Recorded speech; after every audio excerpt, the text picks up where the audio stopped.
Hello, this is Jumonville, Glen. We saw it last night in the rain, as George Washington would have seen it as he marched through the night to encircle and surprise these 35 French soldiers who were here at the bottom of this glen at the base of what is now called Washington Rocks, drying out their muskets. Perhaps some were having breakfast, others still sleeping. George Washington had heard from Tenacrison that the French were on the move and that they were going to attack his road building crew seeking to build a road to the fort that was supposed to have being built by the Virginians at what is now Pittsburgh.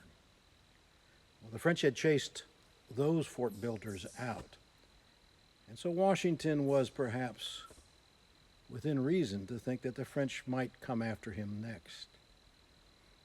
But this group of 35 Frenchmen, led by Ensign Jumonville, didn't seem to be particularly warlike. They set up camp at the base of cliffs, ceding the high ground to anyone who would stumble upon them. They posted no sentinels. I suppose they felt they were safe.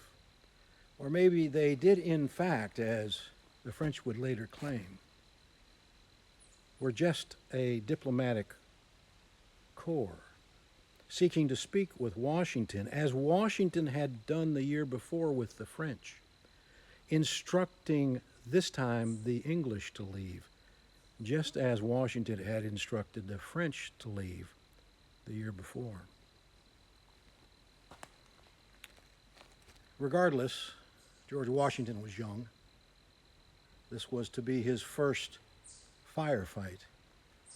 It's sometimes called the Jumonville affair, or the Battle of Jumonville Glen. I don't think it's unreasonable to call it a massacre.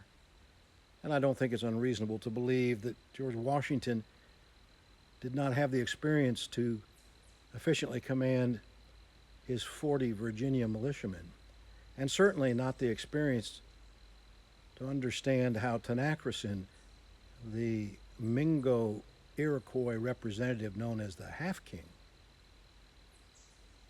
could manipulate him to strike a blow against his hated enemy, the French. Tenacrison was here with about 10 other Native Americans, and so Washington sent out his men quietly, stealthily, without the French knowing, of course, in the dark just before morning. Back behind me, Washington placed 20 riflemen just laying on the cliffs, their guns pointed directly here at the Frenchmen at the bottom. Washington himself went to the head of the glen, forming a semicircle so that they would be enveloping fire on the Frenchmen. With the dawn, there was a signal, perhaps. Perhaps it was Washington firing the first shot. Perhaps one of the Frenchmen saw them fire the first shot. But the result was a volley that would set the world on fire. And it was Washington's volley under his watch. And many can point to this massacre at Jumonville Glen, orchestrated by George Washington, as the first shot of not only the French and Indian War in America, but the 7 Years' War in Europe. How many of the French were immediately killed, we don't know, but it appears most of the 12 dead Frenchmen died under the hatchet of the 10 Native Americans. For the Frenchmen rose up and began to flee downstream from where they had slept. And they fled right into the arms of the Mingo warriors who had stationed themselves there for that purpose, stationed them there with their hatchets raised high.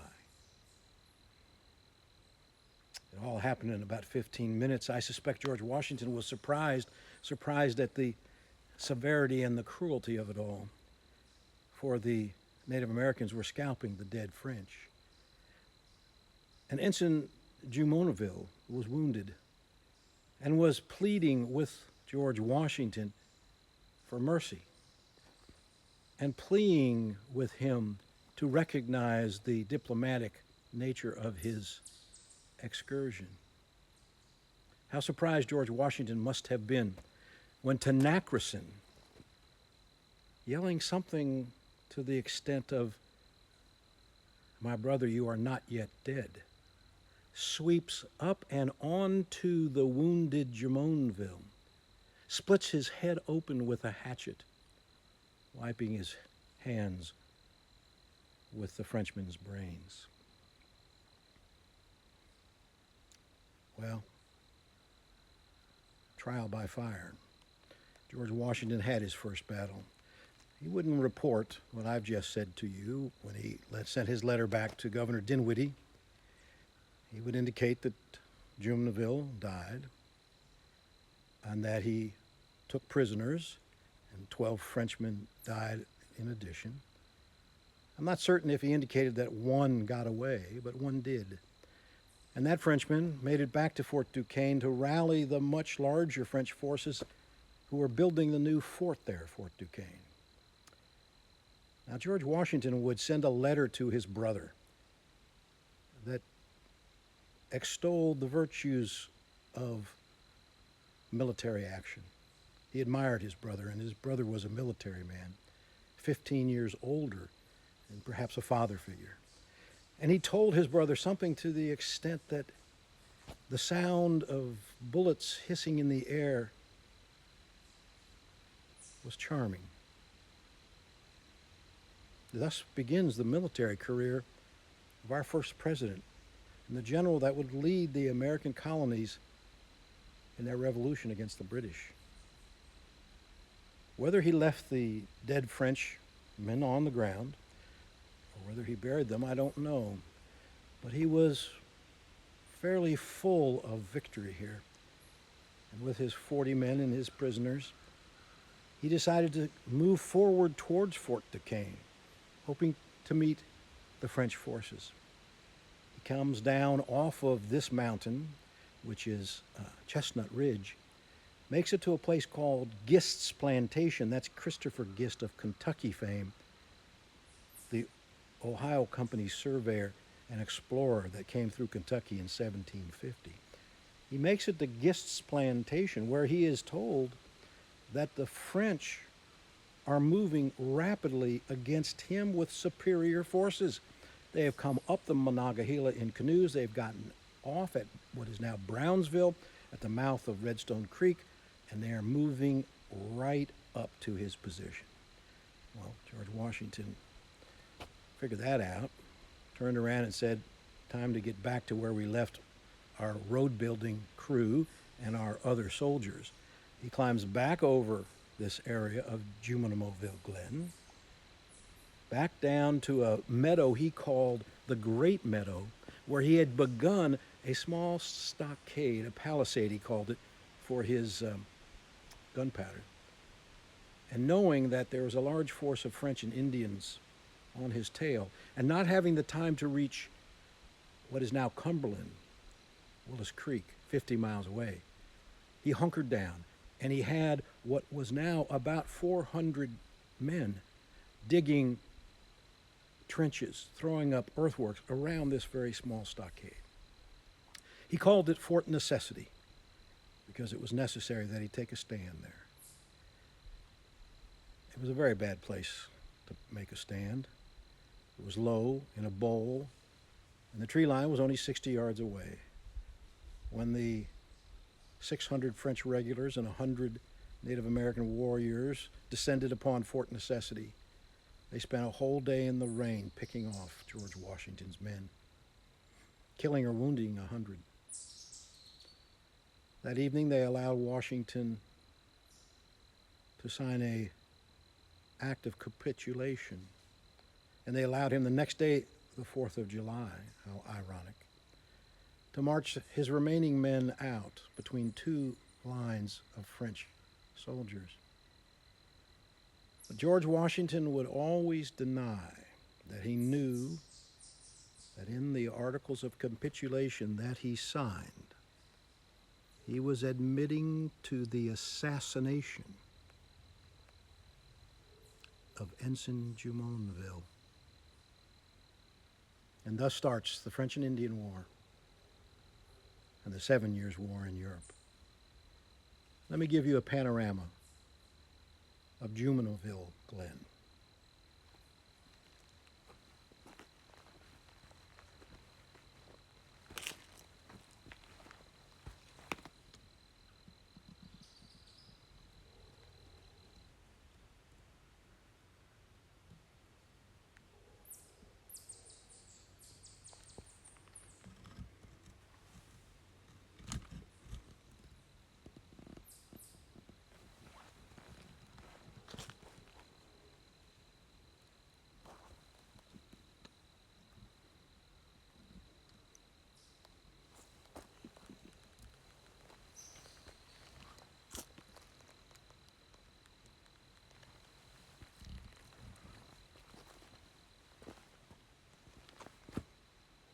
It is not, perhaps, too far off the mark to say that our great American nation started right here.